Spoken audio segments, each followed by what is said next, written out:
Halika na sa amin ay sumama ka. Ngiti at sayang aming ambag. Tara na't manood kay Isang Love. Hi everyone,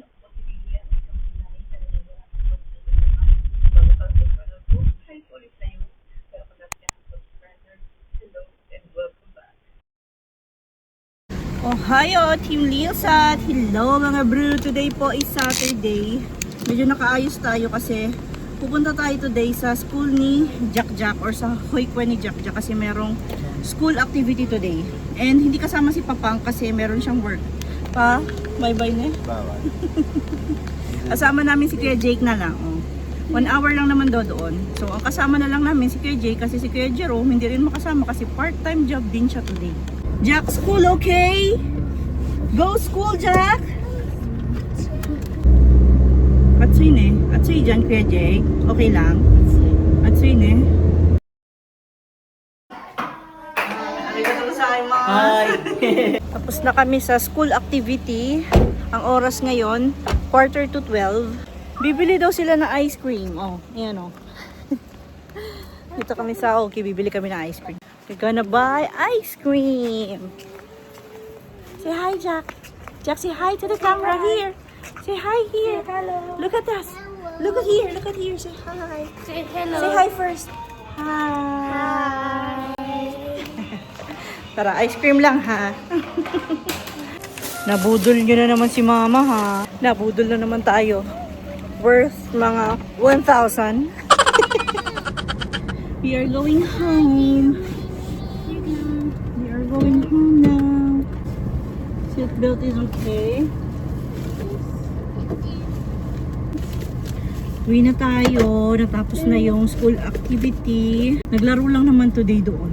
Yung parang ginagawa din nila dito sa school. Yung ginagawa nilang activity doon. Ginawa nila today together with the parents or together with the family ng mga pumupunta na bata doon sa Hoykwe na yun. Wala naman si Papang today, wala si Kuya Jerome. So kami lang ni Kuya G. But it's okay, Jack. You happy, Jack? Happy!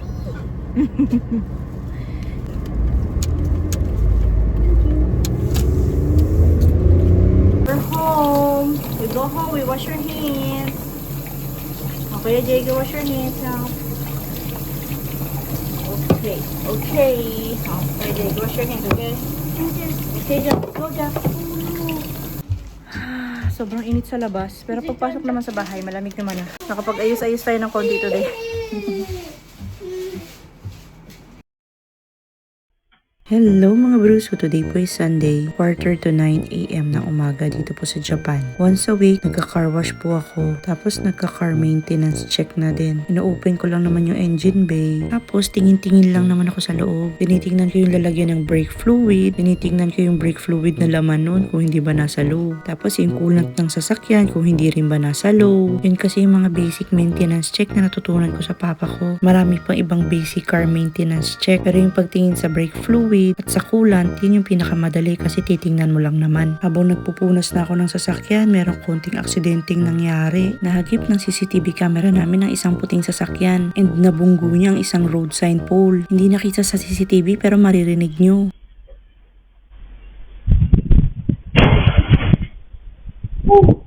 Medyo malakas yung pagkakabunggo niya sa road sign pole pero okay lang naman siya, wala naman pong nasaktan. Tapos maya maya naisip ko na i-prank si Papang. Kunyari ako yung nakabunggo doon sa road sign pole na yun.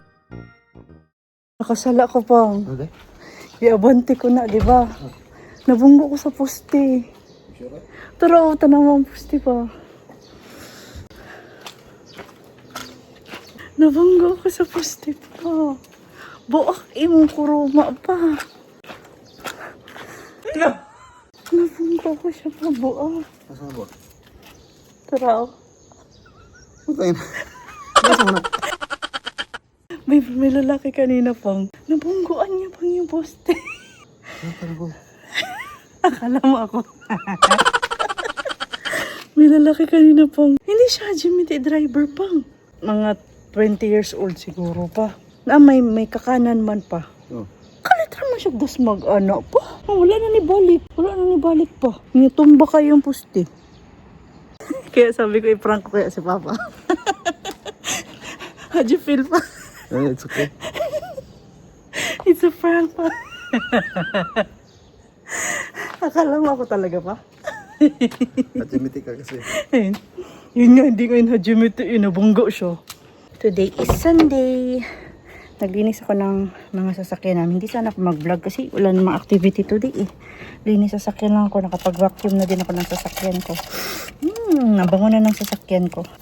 And pero pala akong recommended na parang car freshener. Yan. Ang bango. Yan o. Ano ba brand nito?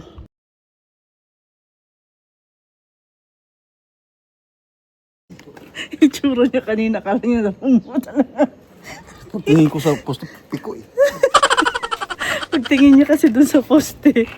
Yun yung itsura ng poste, oh. Kaya akala niya talaga namungo talaga ako. Bye pa! See you later.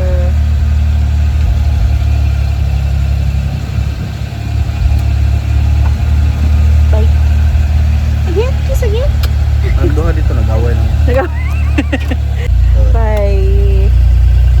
Bye. Ingat na. Bye-bye na si Papa.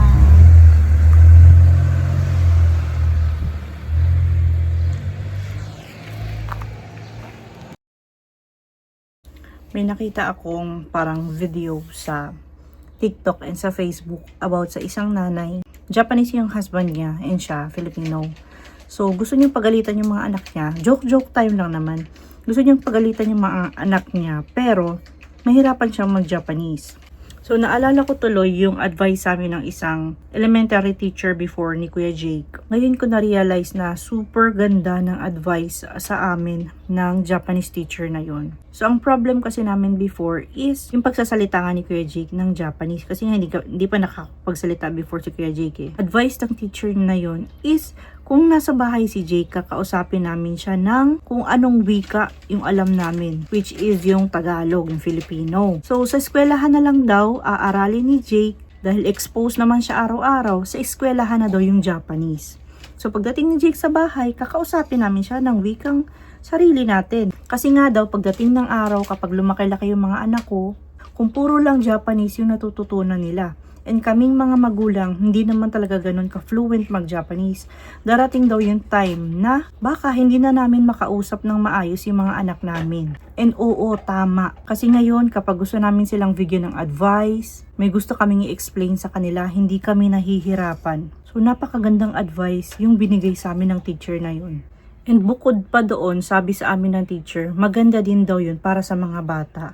Kasi hindi lang Japanese language yung matututunan nila habang lumalaki sila. Bukod sa Japanese language, matututo sila ng Tagalog, ng English, and ng Bisaya. Kasi nga yun yung mga sinasabi namin dito sa bahay or mga conversation namin sa bahay. So parang magiging multilingual ba yung tawag dyan? Multilingual sila. Hindi lang sila marunong ng Japanese, marunong din sila mag-English, marunong din sila mag-Tagalog, marunong din sila mag-Bisaya. So, it's a plus daw para sa mga bata.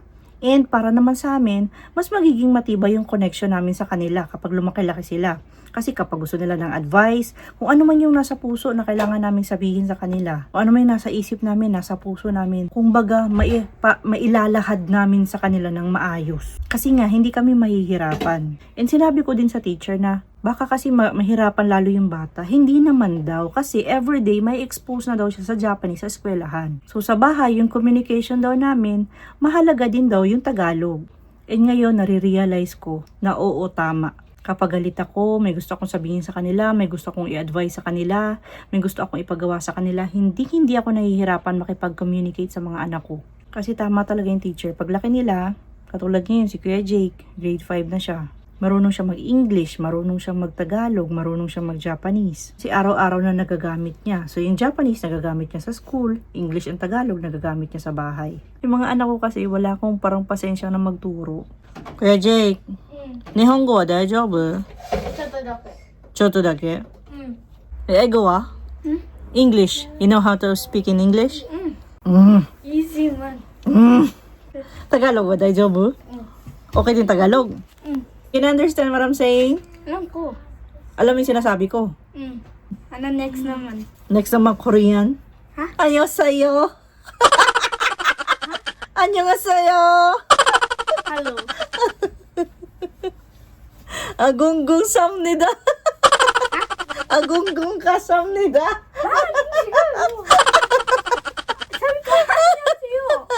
Jakulewa. Kinchana. Kinchana, ding ding ding. Yayo.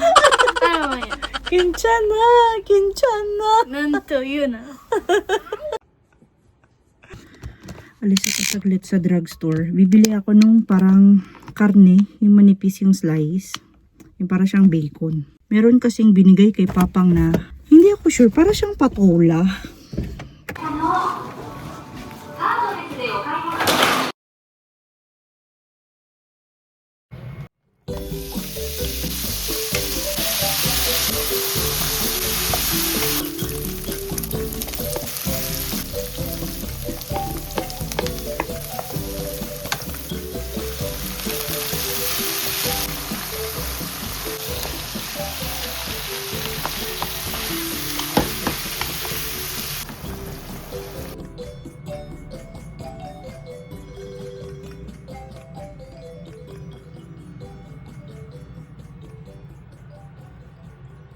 Nakapagluto na naman ako ng saging na inihaw. Lalagyan ko na naman yan ng butter at saka konting sugar. And gusto ko lang i-share ito oh. Yung nag-field trip si Kuya Jake, ito yung parang souvenir. And sila yung gumawa nito. Ayan, tingnan nyo. Tanji Jake. Siya yung gumawa nito doon. Kaya pinagdala sila ng parang gloves. Yung working gloves. Kasi gagawa pala sila ng ganito. So, gawin eh. Ang galing. Meron pala tayong special shoutout today. Sinoutout niya rin ako sa channel niya. Gusto kong i-shoutout si Maculate's Vlog. Ayan. Isa rin po siyang Filipino vlogger na nandito po sa Japan. Pakasakali lang magustuhan yung channel niya, yung mga uploads niya. Pakisubscribe na rin po siya, okay? And tomorrow, meron akong ka-date. Pero hindi si Papang. So, abangan niyo po yung vlog ko tomorrow. Mag-me time ako. But at the same time, meron po akong ibang kasama na mag-me time. Isa po siya sa mga taong naging blessing sa buhay ko. So yun lang, maraming salamat po sa panonood and sa pagtambay today sa channel namin. Please do like, comment, and subscribe. And always remember, whatever you are, be a good one. Bye-bye for now and see you again on our next one. Bye! Sa next vlog po ulit!